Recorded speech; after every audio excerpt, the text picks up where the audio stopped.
తూర్పుగోదావరి జిల్లా రాజానగరం నియోజకవర్గం సీతానగరం మండలం ప్రభుత్వ డిగ్రీ కళాశాల మైదానంలో సాయి మెమోరియల్ క్రికెట్ టోర్నమెంట్ను సిపిఐ ఎంఎల్ రాష్ట్ర కార్యదర్శి పలివెల వీరబాబు ప్రారంభించారు.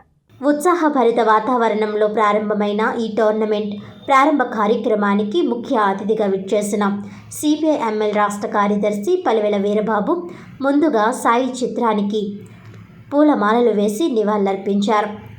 అనంతరం తొలి బ్యాటింగ్ చేసి టోర్నమెంట్ను ప్రారంభించారు.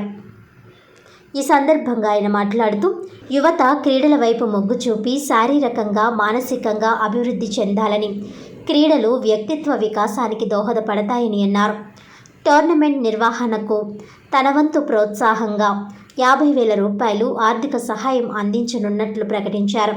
పోటీలో పాల్గొంటున్న ప్రతి క్రీడాకారుడికి భవిష్యత్తులో మెరుగైన అవకాశాలు కలగాలని ఆకాంక్షించారు. ఈ కార్యక్రమంలో పలువురు రాజకీయ నాయకులు, క్రీడా ప్రియులు, స్థానిక ప్రజలు పాల్గొన్నారు.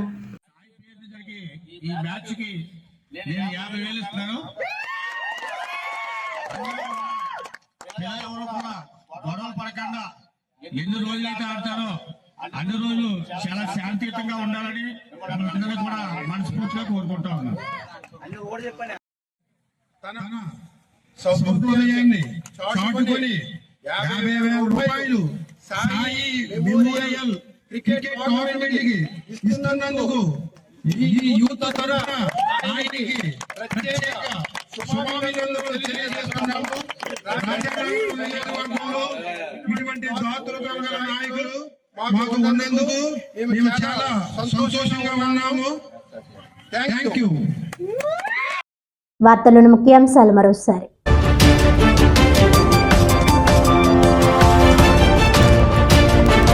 కలెక్టరేట్ వద్ద 13వ రోజుకు చేరుకున్న కమ్యూనిటీ హెల్త్ ఆఫీసర్ల సమ్మె.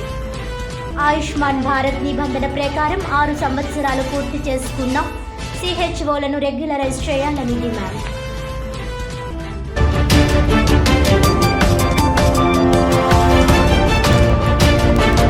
జగ్గంపేటలో ఆదరణ పథకం 3 ద్వారా మహిళల చేయూతకు ఉచిత కుట్టు మిషన్ శిక్షణ ప్రారంభించిన ఎమ్మెల్యే జ్యోతుల నెహ్రూ.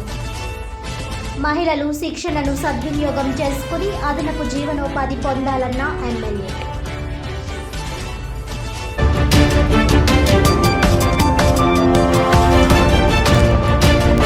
తూర్పుగోదావరి జిల్లా సీతానగరం ప్రభుత్వ డిగ్రీ కళాశాలలో సాయి మెమోరియల్ క్రికెట్ టోర్నమెంట్ ప్రారంభించిన సిపిఐ ఎంఎల్ రాష్ట్ర కార్యదర్శి పలివెల వీరబాబు.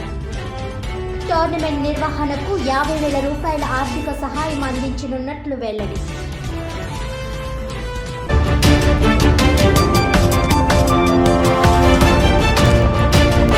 ఈనాటి వార్తలు ఇంతటితో సమాప్తం. తిరిగి వచ్చే బులెటిన్లో మళ్ళీ కలుద్దాం. అంతవరకు సెలవు. నమస్కారం.